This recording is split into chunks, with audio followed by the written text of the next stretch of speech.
Hello, नमस्कार. तुमचं सगळ्यांचं पुन्हा एकदा माझ्या एका नवीन ब्लॉगमध्ये स्वागत करते. तर जवळपास 1-2 आठवड्यानंतर आम्ही पुण्याला आलोय आता. आलं की नेहमीप्रमाणे सगळं किचन क्लीन करावं लागतं, भांडे वगैरे घासून घ्यावी लागतात, फ्रीज पुसून घ्यावा लागतोय. पुण्यावरून गावाला जायचं म्हणलं की सगळं फ्रीज बंद करावा लागतो. फ्रीजमधल्या ज्या काही भाज्या असतील त्या संपवायच्या आणि ज्या काही शिल्लक राहिलेल्या असतील तर त्या घेऊन जायच्या. कारण मी गावाला राहिले का त्यांना स्वयंपाकातलं काहीच जमत नाही. त्यामुळे फ्रीज पण चालू नसतो.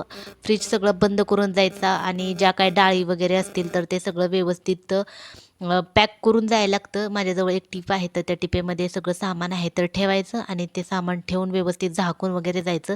तरी पण एक येईपर्यंत जरी 8 दिवस राहिलं तर 8 दिवसात एवढं काही होत नाही. पण 10-15 दिवस राहिलं, 15 दिवसापेक्षा जास्त राहिलं की मग सगळं घाण होतं आणि आलं की मग मला तसं आवडत पण नाही. सगळी भांडी वगैरे सगळी घासून घेत असते.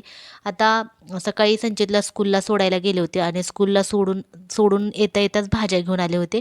तर भाज्या बाहेर ठेवल्या की लगेचच सुकतात. त्यामुळं भांडी आहेत तर फ्रीजमध्ये सगळी घासून ठेवलेत बाहेर आणि तसंच आहे तर फ्रीज पहिला पुसून घेतला. फ्रीजमध्ये भाज्या ठेवला, दूध पण होतं, दूध वगैरे पण ठेवलं आणि जे काही भांडे आहेत तर ते भांडे घासून घ्यायला लागले.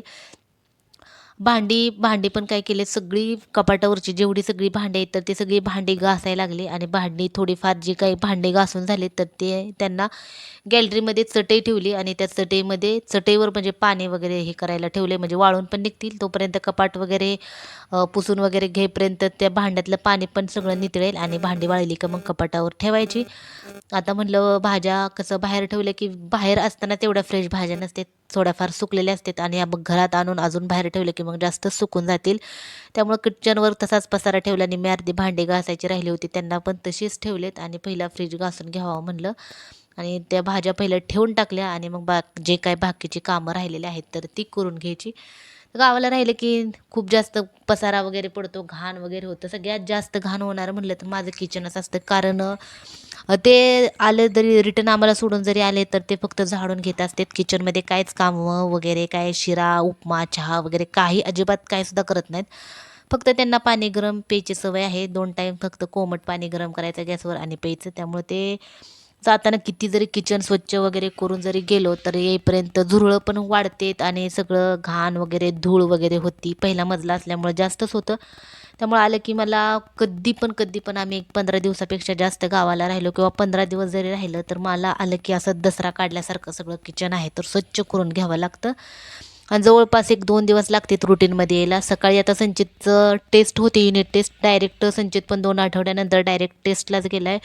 येताना काही लक्ष्मीचं फराळ वगैरे आणलं होतं तर ते संचितला थोडंसं टिफिनला दिलं आणि नाश्ता उपमा केला होता.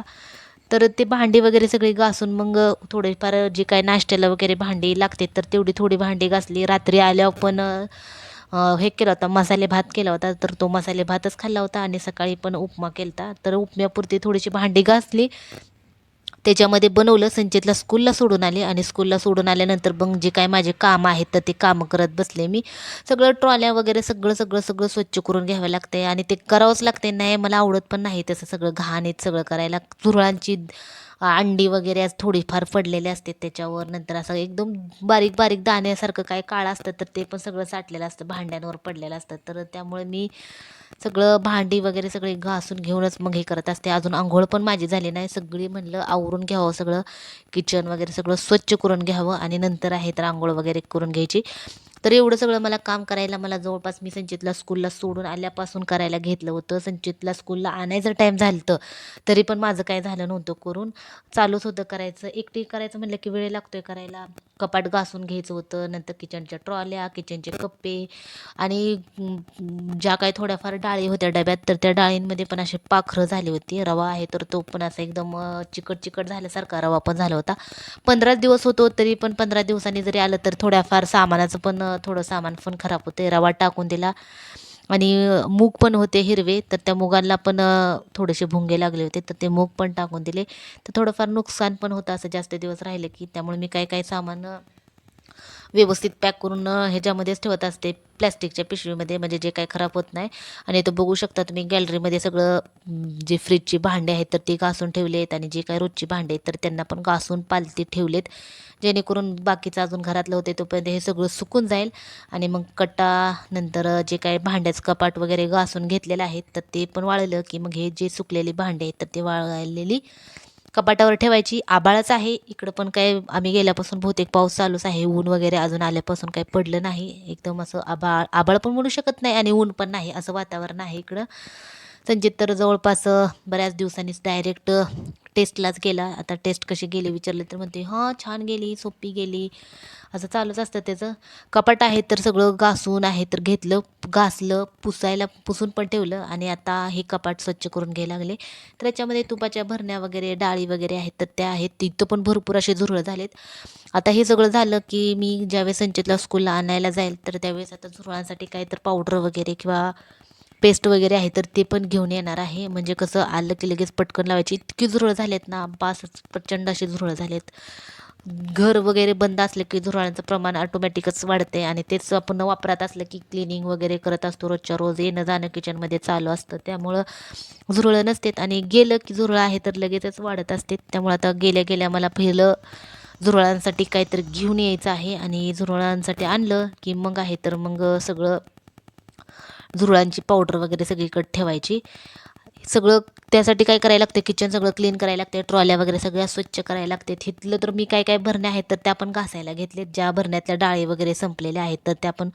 आता आम्हाला माहितीच होतं गेले की 8 दिवस राहणार होतो आम्ही, आणि 8 दिवस राहायचं म्हणलं की मग म्हणलं ज्यावेळेस आपण नंतर येईल तर त्यावेळेसच सामान आहे तर आणूया. त्यामुळे आता निमार्द थोडंसं किराणाचं सामान आहे तर ते पण आणायचं आहे. तर ते आपण आणल्यानंतर ज्या काही रिकाम्या भरण्या झालेल्या आहेत तर त्याच्यामध्ये ठेवायचं. भरपूर असा पसारा पडला आहे, खाली पाणी वगैरे सांडलेलं होतं. असं काय करायला घेतलं की सगळं किचनमध्ये पसारा पसारा असतो. किचन जास्त मोठं पण नाही, पण किचनमध्ये तसं पण स्वयंपाकच करत असतो आम्ही, जेवण वगैरे काही करत नाही. स्वयंपाक बनवायचा आणि बाहेर जाऊन हॉलमध्ये जेवण करायचं असतं.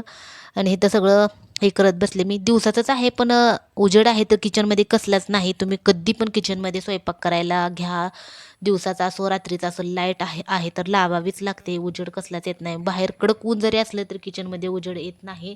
त्यामुळं तुम्हाला स्वयंपाक करताना लाईट लावूनच स्वयंपाक करायचा. लाईट जरी नाही लावलं तर असं वाटते अंधार पडला आहे. त्यामुळे मी कधी पण किचनमध्ये आले की पहिले लाईट लावायची, आणि मग जे काय आहे ते करायचं.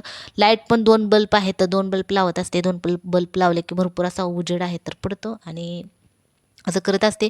आणि आता कसं वरवरच सगळं पुसून घ्यायला लागले, कारण कंटाळा पण जास्त आला होता. एकदमच सगळं काढायचं म्हणलं की नको वाटतं करायला. आणि इतका पसारा वगैरे पडला होता, ते पसारा बघूनच आळस येत होता की आता हे सगळं कधी होणार. आणि गावावरून आले की 1-2 दिवस तर लागतात आपल्या रुटीनमध्ये यायला आम्हाला. आणि 2 दिवसानंतर मग आता हे जरी केलं तर हे करायला मला कालचा पूर्ण 1 दिवस आहे तर तो गेला. नंतर मग आता किचन भांडी आहेत, तर नंतर जे काय सामान वगैरे आणलं आहे, फराळाचं सामान आणलं आहे, पिठं आणले, ज्वारीचं पीठ, मक्याचं पीठ, चटणी वगैरे आणले. गावाला गेले की जे काय संपलं आहे तर ते घेऊन येत असतो, तर ते सगळं भरण्यांमध्ये भरून ठेवायचं आहे. ते पण अजून नाही ठेवलं. स्टूलवर उभा राहून आहे तर पुसत बसले, कारण हाताला वगैरे काही येत नाही एवढं उंच आहेत कपाटं. तर त्यामुळं आता हे सगळं पुसून डबे वगैरे पुसायचे, तेच स्वच्छ ठेवायचे. पिठांच्या डब्यांचं मी बाहेरूनच पुसणार आहे, पीठ वगैरे काढून काही नाही पुसणार. आता ट्रॉल्या तर पूर्ण रिकाम्या झाले. जे काय ट्रॉल्यांमध्ये सामान आहे तर ते सगळं सामान मी घासून ठेवलं. आणि ट्रॉल्यांमध्ये पण शक्यतो जास्त सामान नाही ठेवत मी, कारण काय होते, ट्रॉल्यांमध्ये जर जास्त सामान ठेवलं ना तर त्या झुरळांना लपायला जागा मिळते. त्यामुळे मी थोडं थोडंच ट्रॉल्यांमध्ये पण सामान ठेवलं आहे, जेवढं थोडं असेल तेवढं. कांद्याची जाळी आहेत तर तिला पण स्वच्छ करायची आहे, ती पण केली नाही अजून. कांदे काढायचे साईडला, थोडेफार कांदे आहेत, लसूण पण आहे. पेपर टाकून ठेवत असते तर तो पेपर चेंज करायचा. जाळी आहे तर तिला पुसून घ्यायची, आणि जे काय आता कांदे आणलेले आहेत तर ते ठेवायचं. इथं किचनमध्ये एवढा पसारा झाला, एवढं ठेवायला पण जागा नाही, तर त्यामुळे कांदे लसूण पण घेऊन आले मी. ते पण तसंच आहे, नाही तसंच फ्रीजमध्ये ठेवले. आता ते थोड्या वेळाने सगळं स्वच्छ केलं की त्यांना कांद्यांना पहिलं बाहेर काढायचं आणि मग त्याच्यामध्ये ठेवायचं. पण आता इथं कुठं ठेवायचं म्हणून, आणि जास्त सामान पण वर दिसलं की अजूनच जास्त पसारा होते. भाज्या भरपूर आणल्या होत्या. भेंडी, शिमला मिरची, मटकी आणली, नंतर तांदूळाची भाजी आणली, शेपूची भाजी आणली. म्हणजे काहीच नव्हतं किराणाचं, सगळं किराणाचं नाही भाज्यांचं काहीच नव्हतं भाज्यांचं, तर सगळं भाज्यांना घेऊन आले. संचितला भेंडी आवडती, भेंडी वगैरे सगळं अद्रक, टोमॅटो हे जे काय आहे तर ते सगळं घेऊन आले आणि कांदे पण होते, लसूण पण होते. त्याची मोठी पिशवी दिली होती, तर ती पिशवी तशीच ठेवली आणि आता आहे तर सगळं कट्टा वगैरे थोडा बऱ्यापैकी पुसून घेतला, इकडचं पण पुसून घेतलं. फक्त ट्रॉल्या आहेत तर त्या राहिल्या होत्या, तर त्यांना पहिलं पुसून घ्यावं म्हणलं. त्या ट्रॉल्या पुसून झाल्या की खाली सगळं पाणी सांडलं होतं आणि फरशी त्याला पण घासून घ्यायला लागले घासणीनं. सगळं असं घासणीनं घासून घेऊन मग हे करायला लागले, कारण झुळांचं झुरळं वगैरे फिरून गेले की खालची फरशी चिकट होते. कधी पण बघायचं आपण जास्त दिवस नसेल राहायला आणि ते झुरळं फिरून जातात सगळ्या फरशीवरून आणि एकदम असं चिकट चिकट झाल्यासारखी फरशी झाली होती. पाय पण ठेवा वाटत नव्हता. त्यामुळे त्याला पहिलं मी घासणीनं साबणाने सगळं घासून घेतलं, पुसून घेतलं आणि नंतर अजून एकदा मोपनी पण पुसलं. आता जे काही कपड्याने पुसते ते आपलं वर पुसून घेतलं आणि नंतर ज्यावेळेस सगळं पुसून घ्यायच्या वेळेस नंतर मोपने चांगलं अजून व्यवस्थित पुसून घेतलं. असं काळं काळं पण झालं होतं, चिकट चिकट पण फरशी झाली होती. वापरात नसलं की मग ते चिकट चिकट पण होते, वास पण येतो घराचा. भले एकटं जरी ते ऑफिसवरून येऊन जरी थांबलं तरी पण एकदम असं वास वगैरे घरात येत होता. तर ते पण सगळं खिडक्या वगैरे सगळ्या उघड्या ठेवल्या. रूम फ्रेशनर आहे तर त्याला पण मारून घेतला आल्या आल्या. रात्री आल्या आल्या काहीच केलं नव्हतं. आलं की खिचडी वगैरे केली, खाल्ली आणि तसं झोपलो आणि दुसऱ्या दिवशी नंतर मग हेच सगळं चाललं होतं माझं पुसायचं, घासायचं सगळं. तर असं असतं जवळपास करायचं म्हणलं की भरपूर असा वेळ लागतोय, स्टॅमिना आहे तर जास्त लागतोय. घरी गेल्यावर असा निवांत आराम केला होता आणि इकडं आलं की जेवढा काही 15 दिवस आराम केलाय तर तो सगळा निघून जातो.